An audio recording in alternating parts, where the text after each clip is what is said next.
दुनिया है रंग बिरंगी, इंद्रधनुष जीअं आ सतरंगी, असांजो हिकु ई वाद्य यंत्र आ, अचो वॼायूं असां सारंगी। जय झूलेलाल दोस्तों, तव्हांखे ॿुधाईंदे ॾाढी ख़ुशी थी रही आहे कि असांजे सिंधी समाज जे इतिहास में हिकु अञा सुहिणो ॾींहुं, हिकु अञा सुहिणो त्योहार जुड़ी रहियो दोस्तों, जंहिंजो नालो आहे सिंधी सारंगी दिवस। जी हाँ दोस्तों, सिंधी सारंगी दिवस जेको लॻभॻि 2000 पुराणी असांजी सिंधियत जी सभ्यता आहे दोस्तों, जेको लुप्त थी रहियो, लॻभॻि पूरी तरह सां लुप्त थी रहियो हो दोस्तों।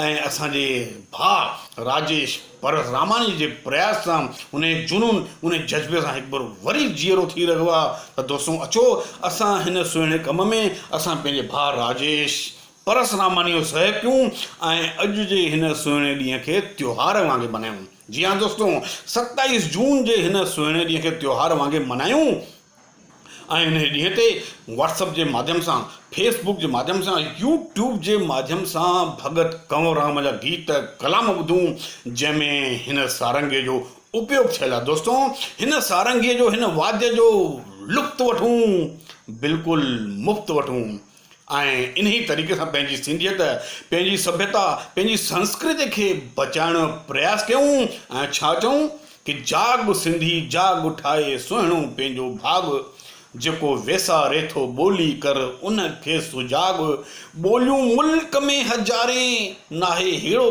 कंहिंमें राग, जाग सिंधी जाग ठाहे सुहिणो पंहिंजो भाॻ, ठाहे सुहिणो पंहिंजो भाॻ। त दोस्तों यादि रखिजो, 27 जून जो हे सुहिणो ॾींहुं असांखे सारंगी दिवस जे रूप में मल्हाइणो आहे। जी हाँ दोस्तों, सिंधी सारंगी दिवस जे रूप में। जय झूलेलाल।